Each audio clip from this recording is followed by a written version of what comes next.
if we can even listen in to some of the music that's already playing underneath the pool camera shot right now. But there is just some tender music being played this morning.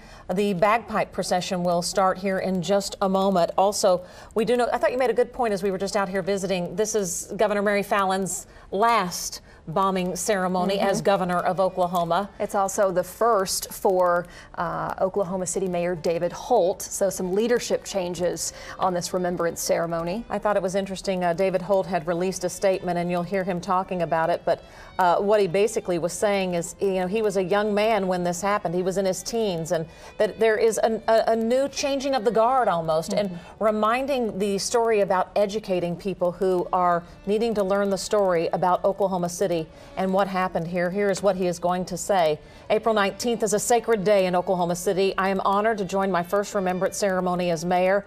I was just 16 when the bombing occurred, which means a generational shift in our community is underway. I strongly believe that rising generations have a duty to maintain the relevancy of the bombing's important lessons. This is also the first remembrance ceremony since the passing of America's pastor, Billy Graham, who came to Oklahoma City just days after that devastating attack. Yes, and I think it'll be a tender moment because Governor Frank Keating will be introducing this remembrance story about what Billy Graham did for our city at that time. It was Sunday, it was April 23rd when he came, and you know, to get Billy Graham here in just a matter of no time at all, and really his message of hope and resilience, it not only touched Oklahoma City, but I think our state and the whole country, really the world was watching in those days, and it just started setting the Oklahoma standard that everyone's come to know. That's when it started, the Oklahoma standard. So many conversations happening today. Where were you when it happened? And just so much to talk about that day. I've talked to some people that say mentally they can't go back to that day. It was so painful, and others say it helps to go back to that day as far as the healing process, because 23 years have passed, but I think you said it this morning, still feels like yesterday in some senses. I know. As I was driving downtown this morning on I-235, I was just mindful of 23 years ago on that very same road, wondering what has happened to our community, what has happened downtown, and I think I'm the only reporter still in the market that was there that day downtown. Now, Kelly was here in the newsroom. Right. Kelly and I, both as far as, I think, covering the story. But it was just, you know, it was an ominous task that day to tell really the world what had happened in our community. And as you look as the sun peering through the gate of 901, that's when time was still naive and people still had a good sense of life here in Oklahoma City, of that things like that don't happen here. And then the gates of change of 903. Everything changed at 903. The actual attack started at 902. And the gates of time right there. You can see the bagpipes off to the side. That's the Oklahoma City firefighters bagpipes team. They will begin the ceremony momentarily. That's why we keep showing that shot. And that kind of indicates the start of this remembrance ceremony. So right now, some live shots of all those chairs with flowers in them, marking each life that was lost. There are 9 deep in my floor of who was on the first floor. So that would be most of those children from the America's Daycare Center. And then, so family will go and take pictures, put mementos, flowers. We will also hear today from retired Supreme Court Justice Stephen Taylor. He was actually told me today he was presiding over a trial out in the western part of the state on that fateful day, but he didn't realize, and when he had given the case to the jury, it was a murder trial, he said, and that he had already handed the case over to the jury, and then he realized what was going on in downtown Oklahoma City. He presided over the Terry Nichols case in McAllister, the state trial for the 160 lives that were lost. The federal trial was for the 8 other federal officials who passed away in the bombing. So he is now the chair, and he will be who we'll hear from first here as the ceremony gets ready to begin. And just kind of laying out the ceremony, if you are new to this or just watching, they will take 168 seconds of silence, 1 second in honor of each victim, and then they will name each person that passed in the bombing. And some family members come up, and it's always so emotional who's chosen to say those names, because you can still tell it's so raw when they speak that loved one's name. Yeah, and you will hear them say, and my father, or and my sister. Our brother. Yes, and so, you know, this is a tender day for our community, but it's a day of healing, it continues. The healing continues. I'm not sure you ever really get over anything like this, but you learn to live with it, as we've been seeing from the family members who lost their loved ones, and their stories have played out over and over again these last 23 years. And here is the procession getting ready. Those bagpipes will be leading the way in. I don't know if we can just listen to some of the music being played right now. This is the Mid-America String Quartet playing. Collecting pool is always a place that some folks just go to sit on the edge and have a little company this morning, even in Some Canada geese. It's amazing how you'll see the geese, they'll fly in even during the ceremony and then just land on the water, and it's Almost just so as if planned. joining in. Yes. And understanding what's taking place. We should also say it is free admission to the Oklahoma City National Museum today. If you want to take the kids out, talk about this emotional but historic day for our state, free admission thanks to Cox Communications today. Looks like more people making their way into the grounds, and as we take a look at some of the different shots there, a lot of it looks like young students, and that'll be a good thing for them to go through. I was there yesterday at the memorial, and we were taping some things for a story that's going to run tonight at 10. But it was good to see a group of Yukon High School students. And that is the thing that the purpose of this is, that this story has to live on. We promise that we will remember. It is so true. And the Memorial Museum and the folks that have led the way have done a great job in maintaining the integrity of the story, and that we will never forget. So you can see the north end of the lawn there.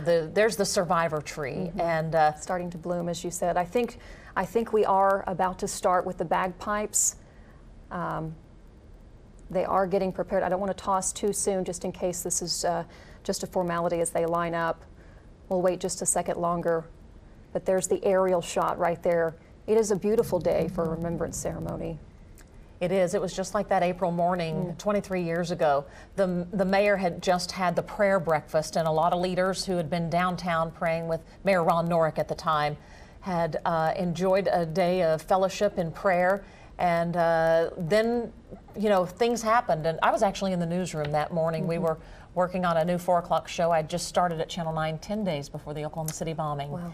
And so it was interesting. Tammy Payne was here, and she came in and she said, John Hanson, the assistant fire chief, God rest his soul, he said that there had been an explosion in downtown Oklahoma City, and then the building here at 74th and Kelly shook. So the sound wave had traveled just in that little amount of time. And so we knew that it was going to be something major that has happened. But even in that moment, we didn't realize the severity of what was going to take place, what had taken place in our community. 168 lives lost, 19 of them children, and as you said, the America's Daycare inside the Federal Building.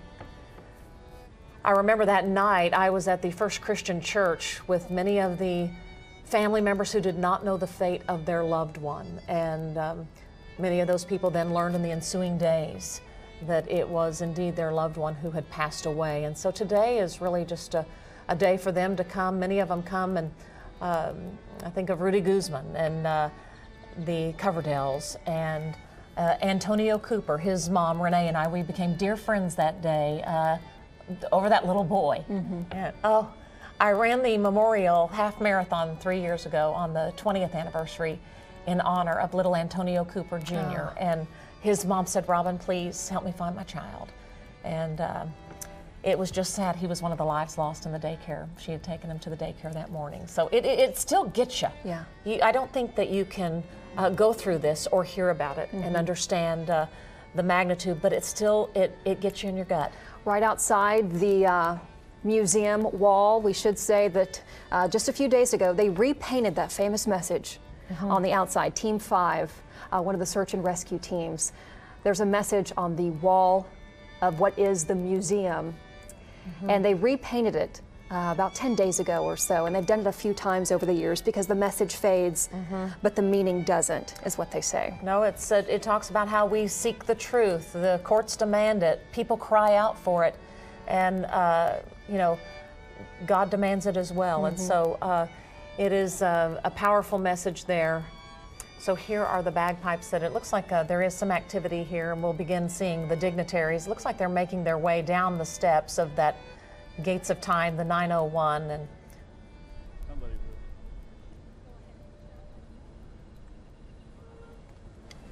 I think as we zoom in here, they are beginning momentarily. We'll go ahead and toss this to the remembrance ceremony marking 23 years.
Good morning, and thank all of you for joining us for this 23rd anniversary remembrance ceremony.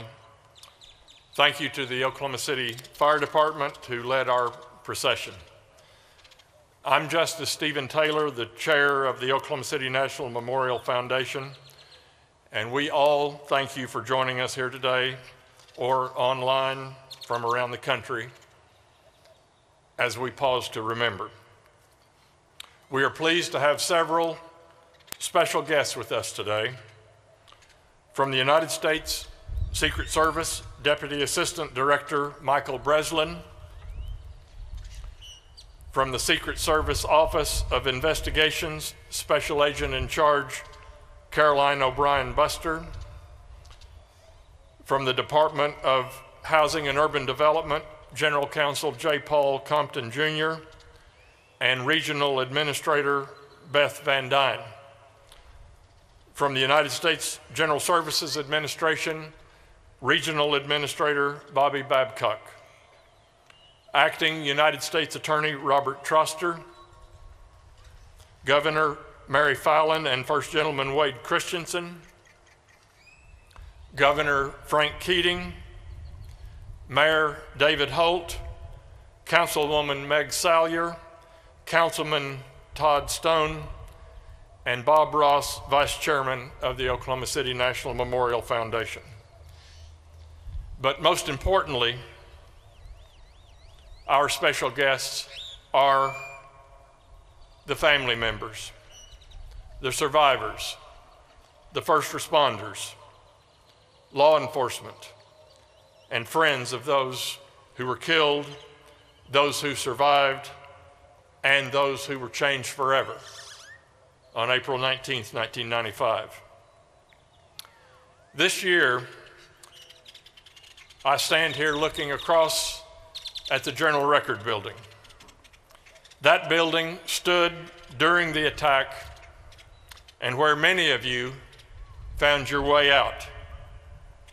6 short years later, in 2001, just months after the opening of the outdoor symbolic memorial, the Memorial Museum was able to rehab and remodel 50,000 square feet of the west end of the General Record Building into what is today recognized as a world-class museum.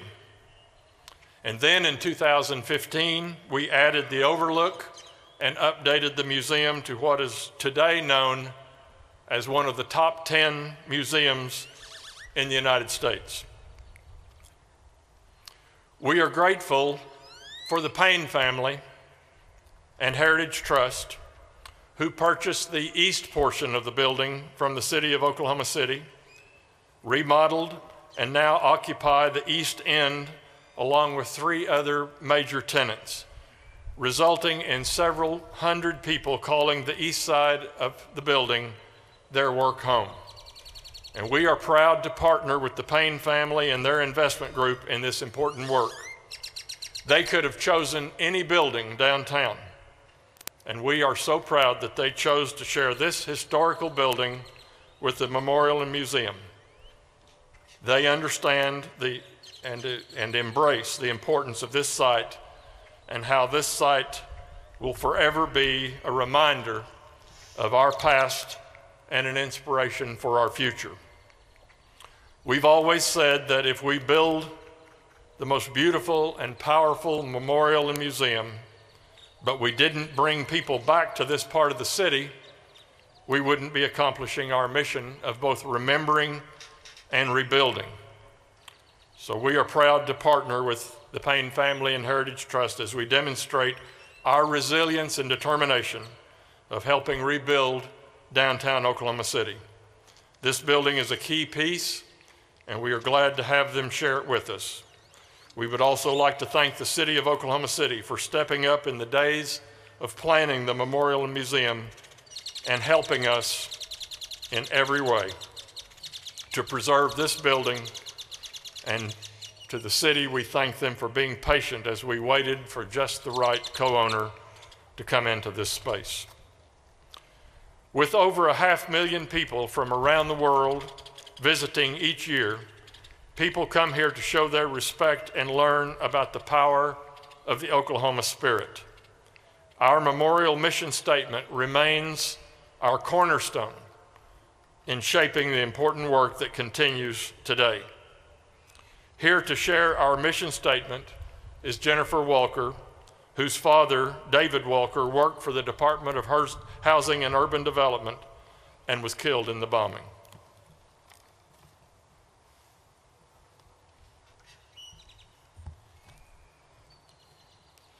We come here to remember those who were killed, those who survived, and those changed forever.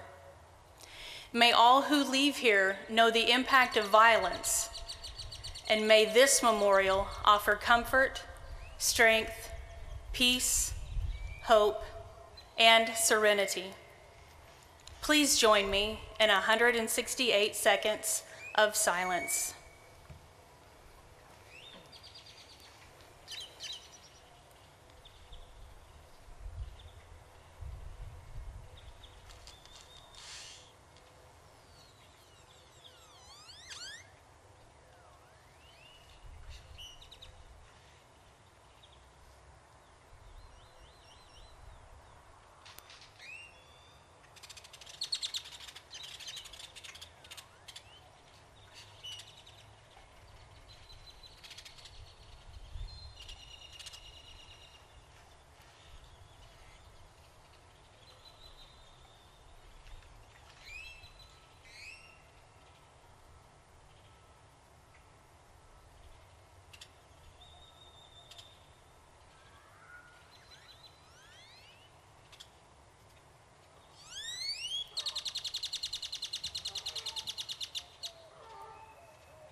Thank you, Jennifer. Jack Poe, chaplain of the Oklahoma City Police Department in April of 1995, was part of the spiritual ministry during the rescue and recovery efforts on this very site. The entire area became a holy place, and many have said there was more prayer in this 8-block area of Oklahoma City than there was for the entire world during that time. And many would agree that it was prayer that sustained us. Now retired, we call upon him once again to offer our blessing. Chaplain Poe.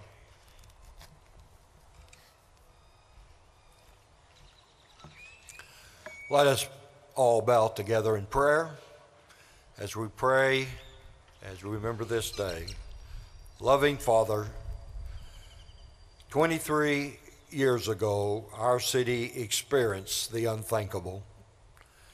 Men who were discontent with our nation, filled with rage and hate, bombed our city.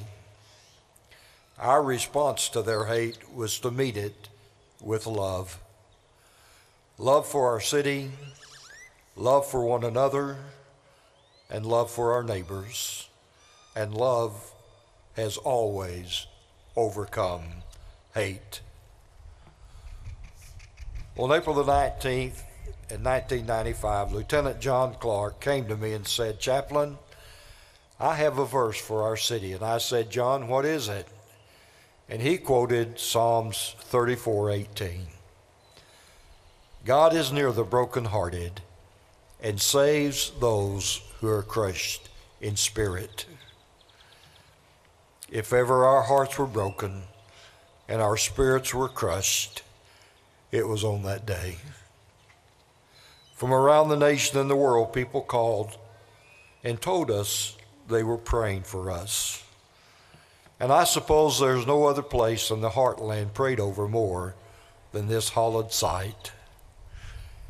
And then suddenly Oklahoma City became more than a place on a map. It became a place in the hearts of the American people. And we saw the results of love in many ways.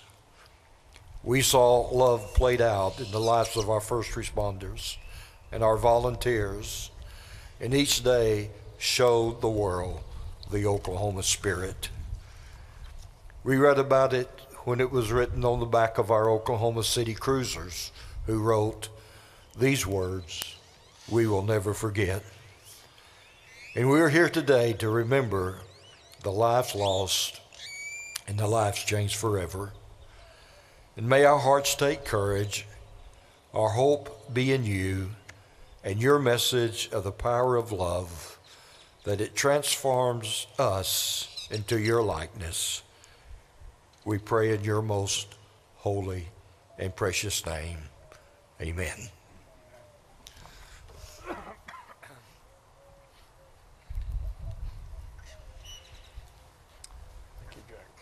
Jack, we thank you, as well as all the members of the Oklahoma City Police and Fire Departments who remain an important part of our recovery and rebuilding.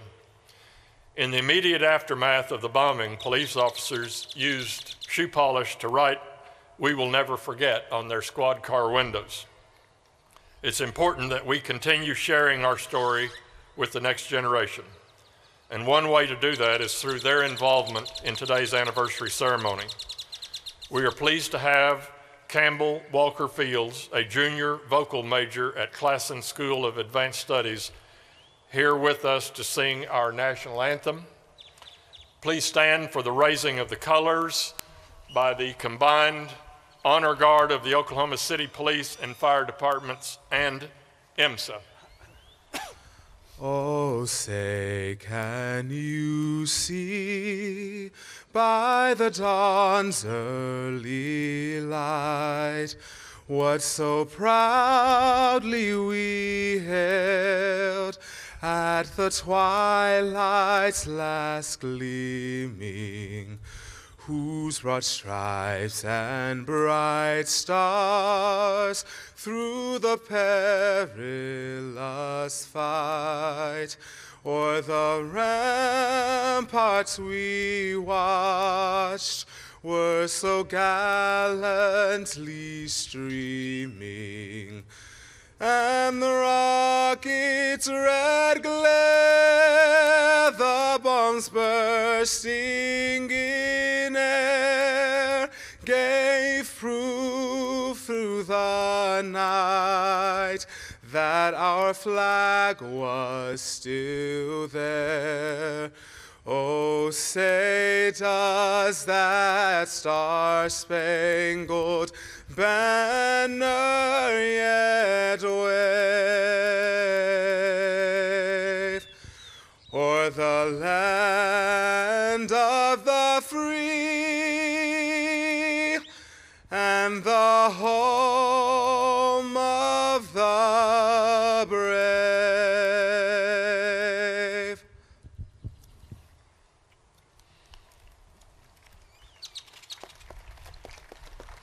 You may be seated.